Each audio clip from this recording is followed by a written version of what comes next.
सदियों से मानवता एक सदियों पुराने प्रश्न से जूझ रही है।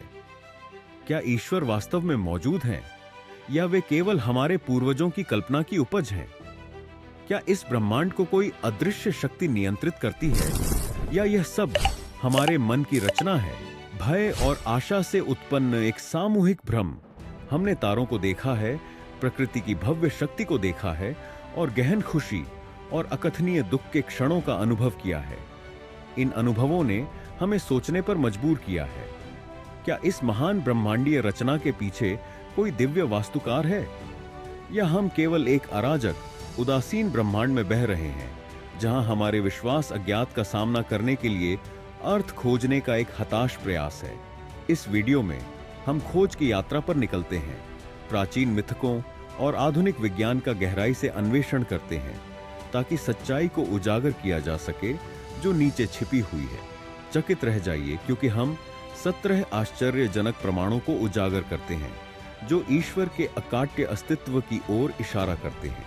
इस असाधारण खोज में हमारे साथ जुड़ें और उस साक्ष्य को देखें जो वास्तविकता के बारे में आपकी धारणा को हमेशा के लिए बदल देगा। श्रीलंका में राम सेतु और रावण के महल के अवशेषों का अस्तित्व लंबे समय से कल्पनाओं को मोहित करता रहा है, जिससे पौराणिक कथाओं, इतिहास और विज्ञान की अंतर्द्वंद्व वाली बहसें छिड़ गई हैं। किंवदंतियों से सराबोर और रहस्य से घिरे ये प्राचीन स्थल ईश्वरीय प्राणियों के अस्तित्व और रामायण जैसे प्राचीन महाकाव्यों की सत्यता के बारे में चर्चाओं को लगातार उत्तेजित करते रहते हैं।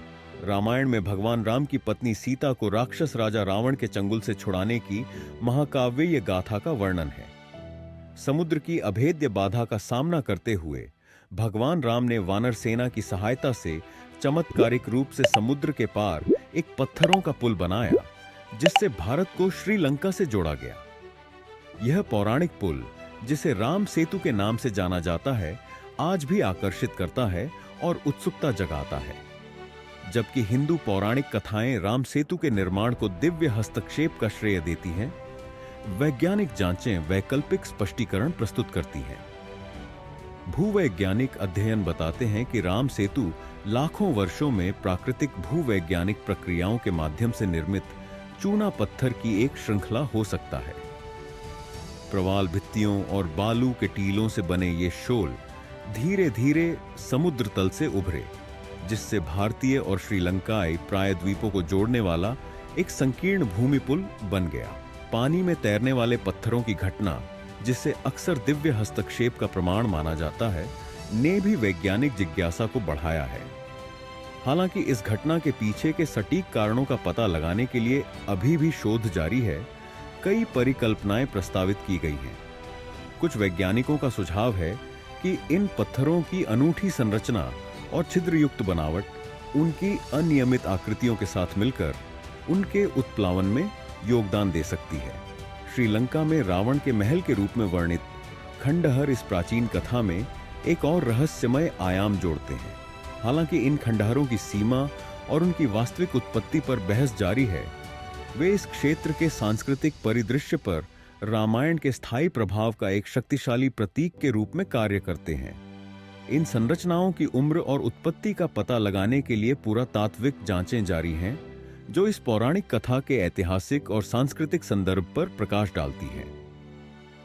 राम सेतु और रावण के महल की कहानियां केवल ऐतिहासिक या वैज्ञानिक जांच से परे हैं। वे विश्वास, आस्था और पौराणिक कथाओं की स्थायी शक्ति के क्षेत्र में प्रवेश करती हैं। इन कथाओं ने भारतीय संस्कृति को गहराई से प्रभावित किया है, सदियों से धार्मिक मान्यताओं, सामाजिक मूल्यों और कलात्मक अभिव्यक्तियों को आकार दिया है। इन कथाओं को बहुआयामी दृष्टिकोण से देखना महत्वपूर्ण है, जिसमें पौराणिक कथाओं, इतिहास और वैज्ञानिक जांच के परस्पर संबंध को स्वीकार किया जाता है। जबकि वैज्ञानिक स्पष्टीकरण इन स्थलों से जुड़ी प्राकृतिक घटनाओं के बारे में मूल्यवान अंतर्दृष्टि प्रदान कर सकते हैं, वे इन किंवदंतियों के गहन सांस्कृतिक और आध्यात्मिक महत्व को कम नहीं कर सकते हैं। राम सेतु और रावण के महल की कहानियां आकर्षित और प्रेरित करती रहती हैं, हमें विश्वास, इतिहास और वैज्ञानिक समझ के बीच के जटिल संबंध का पता लगाने के लिए आमंत्रित करती हैं। बहु अनुशासनात्मक दृष्टिकोण को अपनाकर हम मानव अनुभव की समृद्ध चादर और मिथक और किंवदंती की स्थायी शक्ति की गहरी सराहना प्राप्त कर सकते हैं। रामायण और महाभारत प्राचीन भारत के दो महाकाव्य, हिंदू संस्कृति, दर्शन और इतिहास के स्तंभ हैं। देवताओं, राक्षसों, नायकों और खलनायकों की जटिल कहानियों से बुने गए ये ग्रंथ केवल पौराणिक कथाओं की सीमाओं से परे हैं। वे मानव स्वभाव, नैतिकता और अच्छाई और बुराई के बीच शाश्वत संघर्ष के बारे में गहन अंतर्दृष्टि प्रदान करते हैं। रामायण की शुरुआत अयोध्या से होती है, जो राजा दशरथ द्वारा शासित एक समृद्ध राज्य है। एक दिव्य हस्तक्षेप के माध्यम से दशरथ को 4 पुत्रों का आशीर्वाद प्राप्त होता है: राम, भरत, लक्ष्मण और शत्रुघ्न। सबसे बड़े राम अपने पिता और अपने विषयों के प्रति अटूट नीति और भक्ति के लिए प्रसिद्ध हैं। वानर देवता हनुमान और उनकी वानर सेना की सहायता से राम सीता को बचाने के लिए एक खतरनाक खोज पर निकलते हैं। यह राम और रावण के बीच एक भयंकर युद्ध में समाप्त होता है, जिसके परिणाम स्वरूप रावण की पराजय होती है और सीता की विजयी वापसी अयोध्या में होती है। युद्ध से परे रामायण कर्तव्य, धर्म, प्रेम, त्याग और अच्छाई और बुराई के बीच शाश्वत संघर्ष के गहन विषयों में तल्लीन है। यह मानवीय संबंधों की जटिलताओं, अपने वचन को निभाने के महत्व और भक्ति की स्थायी शक्ति का पता लगाता है। महाभारत कुरुक्षेत्र के महायुद्ध के इर्द गिर्द घूमता है, जो एक ही परिवार की 2 शाखाओं, पांडवों और कौरवों के बीच संघर्ष है। यह युद्ध धोखे, अन्याय और सत्ता के संघर्ष की एक जटिल जाल से उत्पन्न होता है। भगवद गीता महाभारत के भीतर भगवद गीता है, जो भगवान कृष्ण, जो ईश्वरीय अवतार हैं, और पांडव योद्धा अर्जुन के बीच एक गहन दार्शनिक प्रवचन है। गीता जीवन, मृत्यु, कर्तव्य और मोक्ष के मार्ग के बारे में मौलिक प्रश्नों को संबोधित करती है। यह कर्म, पुनर्जन्म और वास्तविकता की प्रकृति की अवधारणाओं की पड़ताल करती है।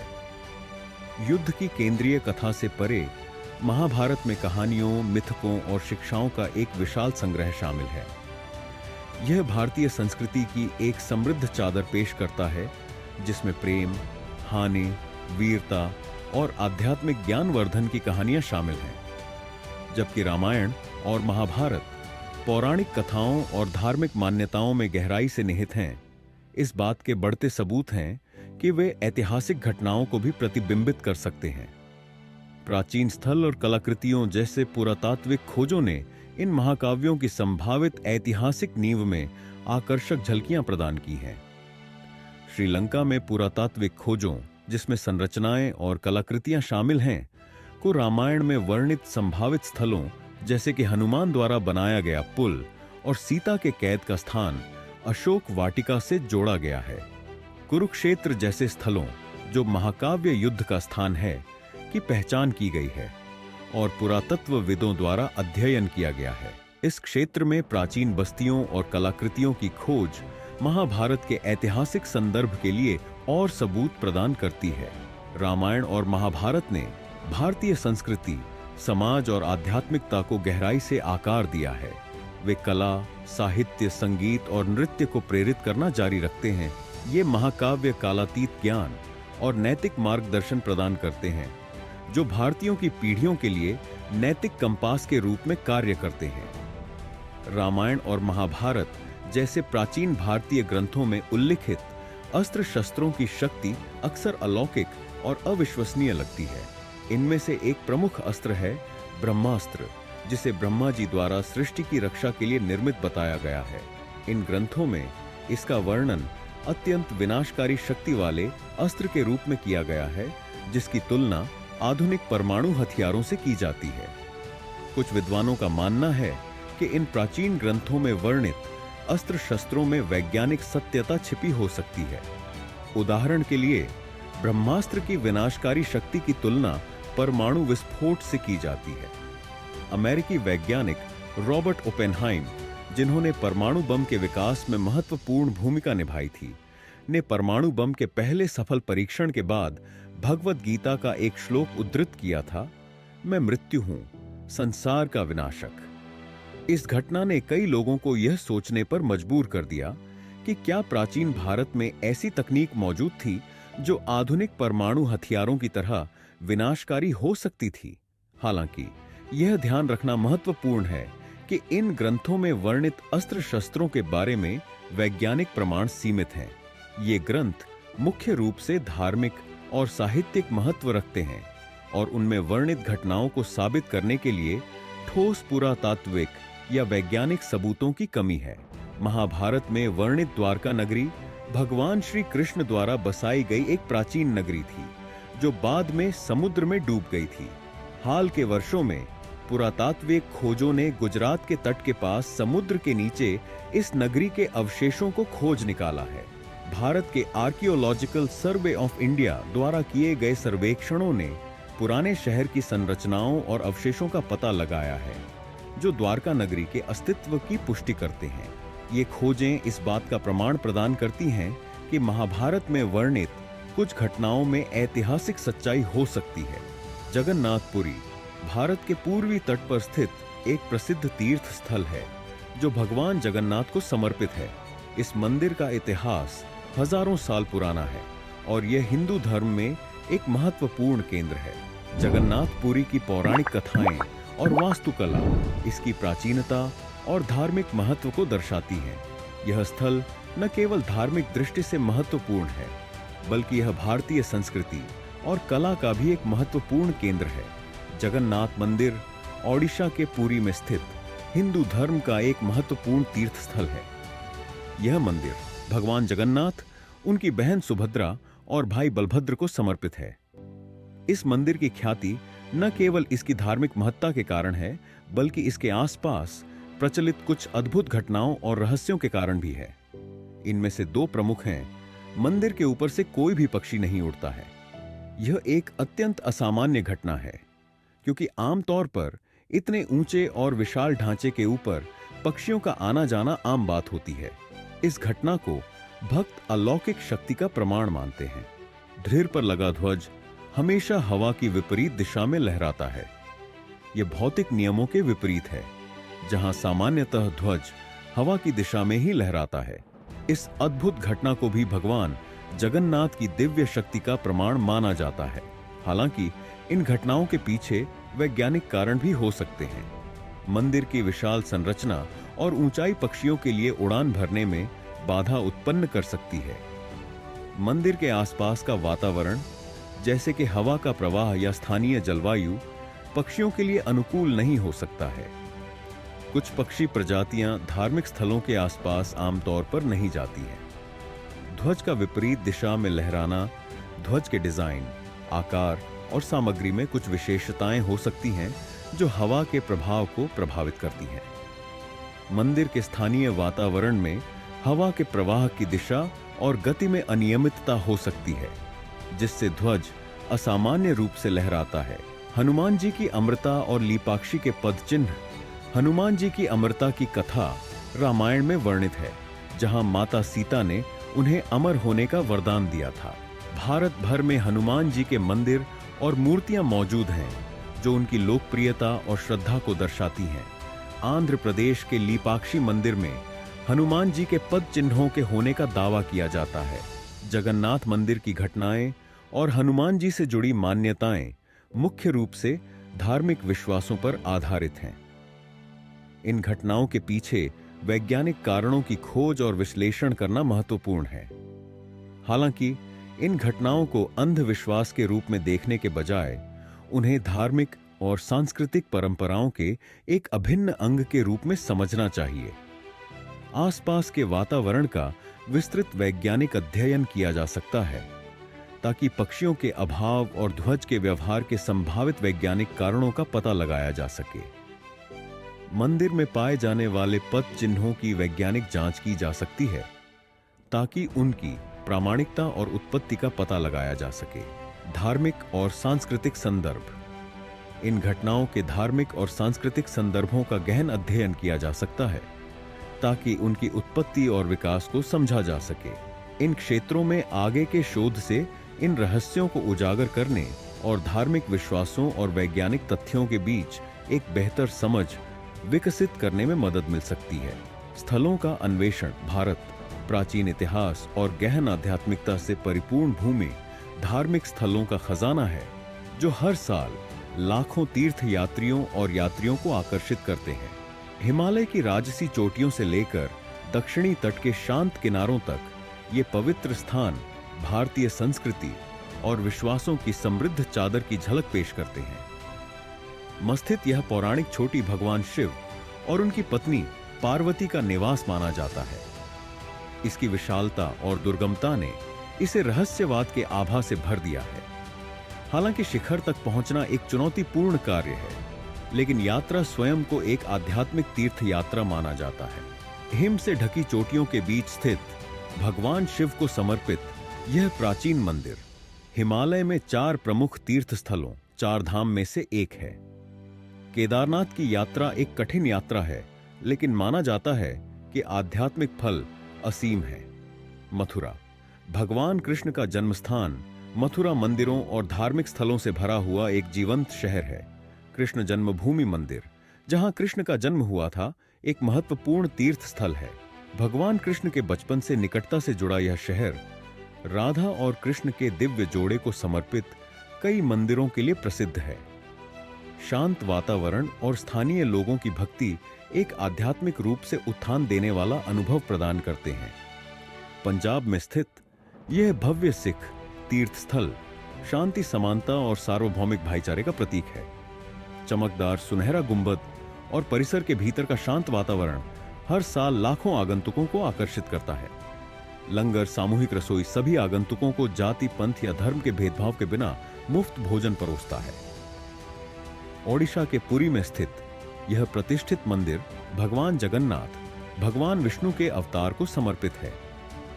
वार्षिक रथ यात्रा, जिसमें देवताओं को विस्तृत सजाए गए रथों पर सड़कों से खींचा जाता है, एक शानदार दृश्य है जो लाखों भक्तों को आकर्षित करता है। मंदिर की वास्तुकला और इससे जुड़े अनूठे अनुष्ठान इसे वास्तव में उल्लेखनीय अनुभव बनाते हैं। महाराष्ट्र में स्थित ये प्राचीन गुफा मंदिर भारतीय शैलकृत वास्तुकला की उत्कृष्ट कृतियां हैं। अजंता गुफाएं अपनी उत्कृष्ट बौद्ध चित्रकारी और मूर्तियों के लिए प्रसिद्ध हैं, जबकि एलोरा गुफाएं बौद्ध, हिंदू और जैन कला और वास्तुकला का मिश्रण प्रदर्शित करती हैं। मीनाक्षी मंदिर मदुरई, तमिलनाडु में स्थित यह भव्य मंदिर देवी मीनाक्षी और भगवान सुंदरेश्वरर को समर्पित है। इसकी जटिल नक्काशियां, जीवंत रंग और हलचल भरा वातावरण एक मंत्र मुग्ध करने वाला अनुभव बनाते हैं। श्री पद्मनाभस्वामी मंदिर तिरुवनंतपुरम, केरल में स्थित यह भव्य मंदिर अपनी स्थापत्य भव्यता और विशाल खजाने के लिए प्रसिद्ध है। मंदिर भगवान विष्णु को समर्पित है और इसकी जटिल नक्काशियां और मूर्तियां प्रसिद्ध हैं।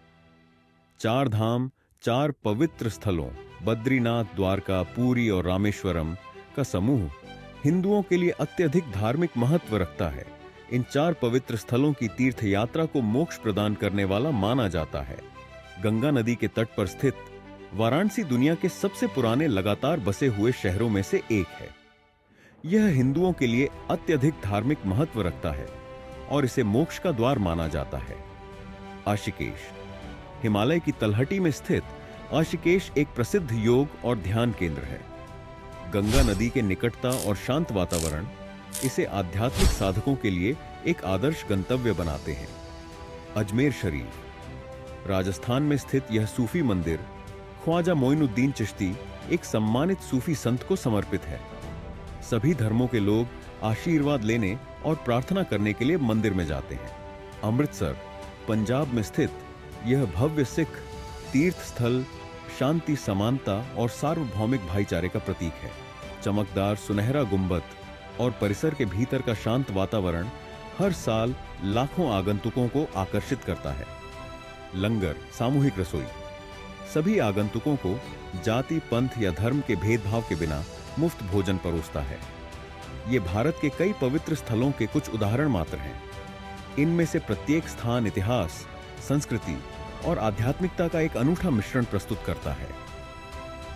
चाहे आप एक धर्मनिष्ठ तीर्थयात्री हों या एक जिज्ञासु यात्री, इन स्थलों का अन्वेषण एक गहराई से समृद्ध और परिवर्तनकारी अनुभव हो सकता है।